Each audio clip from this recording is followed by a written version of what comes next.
É de menino que se torce o pepino?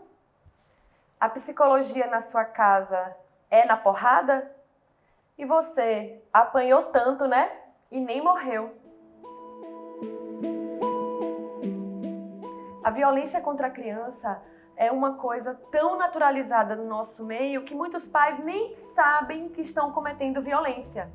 Maus tratos ou abuso é todo ato cometido por alguém superior à vítima, pode ser em força física, em condição social, em autoridade, e essa pessoa comete contra a criança uma agressão física, psicológica ou sexual, que pode ser tanto mediante violência ou por indução ou sedução em agrados, presentes, e essa criança é submetida a esse ato tão perigoso e que provoca coisas que vão ser danosas para o resto da vida dele. A negligência é um dos atos de violência mais comuns nas sociedades.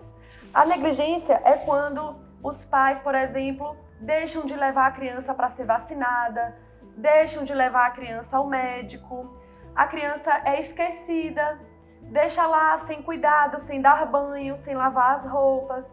A criança pode ser abandonada, não estuda, não tem aqueles cuidados básicos, né? E isso é um tipo de violência. A violência sexual é uma das mais agressivas para o psicológico da criança. E a maioria das vezes acontece dentro da própria casa. Diferente do que todo mundo pensa, não é mais as meninas, não é só as meninas que sofrem com isso.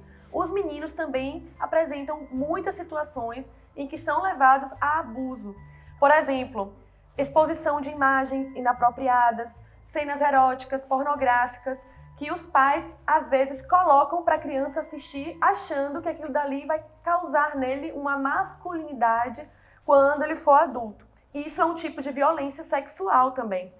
Quando tem um agressor e uma criança, não é só com penetração que existe o ato de violência sexual. Às vezes, só o fato de tocar, beijar, pedir para a criança colocar a mão ou mostrar, e isso é um tipo de violência sexual também, e que muitas vezes é mais sutil e mais difícil de ser descoberta.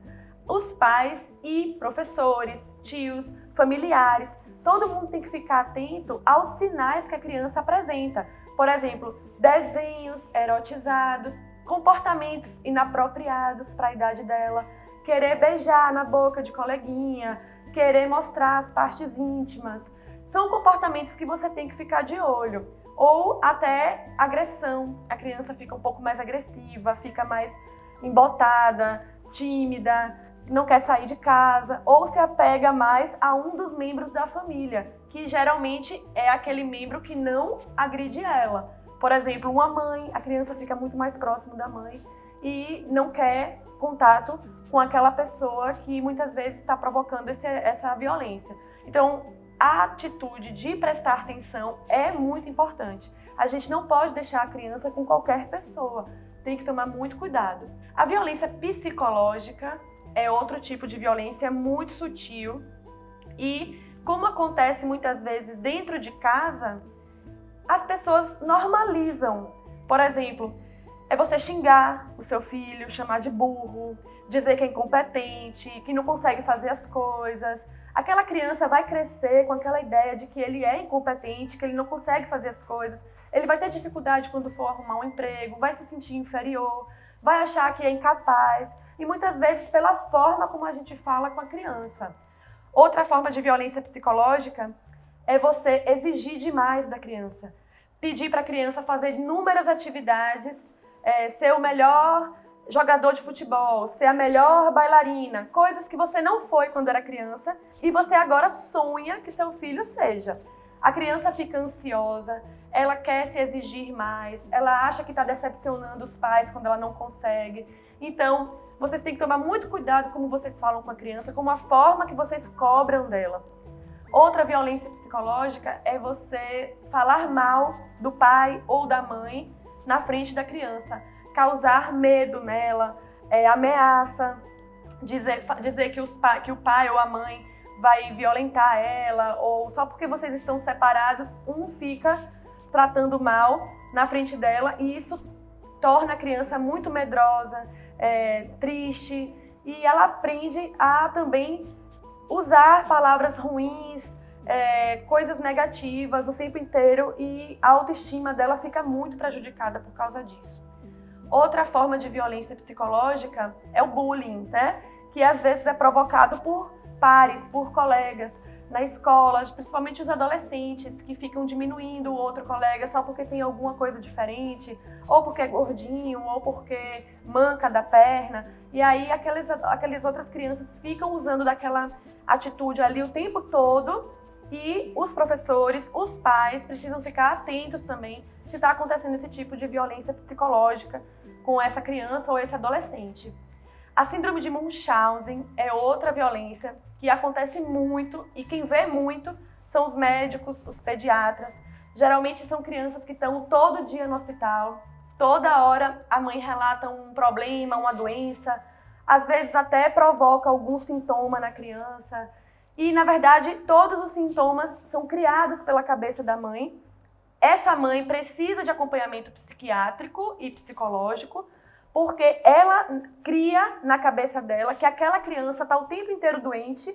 Então, essa criança toda hora é submetida a procedimento médico, coleta de exame. Essa criança se torna uma criança ansiosa. Ela tem medo de brincar, porque ela tem medo de sentir o sintoma e ir parar no hospital de novo. Ela tem medo de encontrar com as colegas, porque ela pensa que ela vai pegar gripe ou alguma coisa e vai parar no hospital de novo. Então, essa criança se torna muito, assim, sofre com muitos problemas psicológicos causados pela própria mãe, que está ali, geralmente é a mãe, que está muito relacionado à mulher, né? E os médicos precisam ficar muito atentos a esse tipo de agressão, né? Que é a síndrome de Munchausen. A violência infantil também pode se caracterizar, por exemplo, quando uma criança é obrigada a cuidar de outras crianças, ou o trabalho infantil, quando essa criança é submetida a atividades que não são próprias para a sua idade. Mas isso daí é uma coisa que a gente tem que ter muito cuidado, porque está muito relacionada à violência estrutural, que é pobreza, miséria, e essa criança muitas vezes é obrigada a esse tipo de atitude por falta de condições mesmo financeiras, né? E por fim, a violência física, que é uma das mais óbvias, onde a gente vai ver muitas vezes marcas no corpo da criança, hematomas, fratura. É papel de todo mundo perceber e denunciar. Então, tanto o médico, o pediatra, o vizinho, alguém da família que está vivenciando aquilo dali, que está percebendo que a criança está sofrendo agressão física, precisa denunciar e proteger o futuro dessa criança, porque as consequências desse ato, ela leva para o resto da vida. Se você teve uma infância difícil, se os seus pais não tiveram o acesso à informação que você tem hoje, faça diferente. Dê ao seu filho uma educação positiva, cuidado, carinho, amor. Tenho certeza que essa forma de educar é muito melhor do que a agressão. A violência doméstica potencializa a violência social.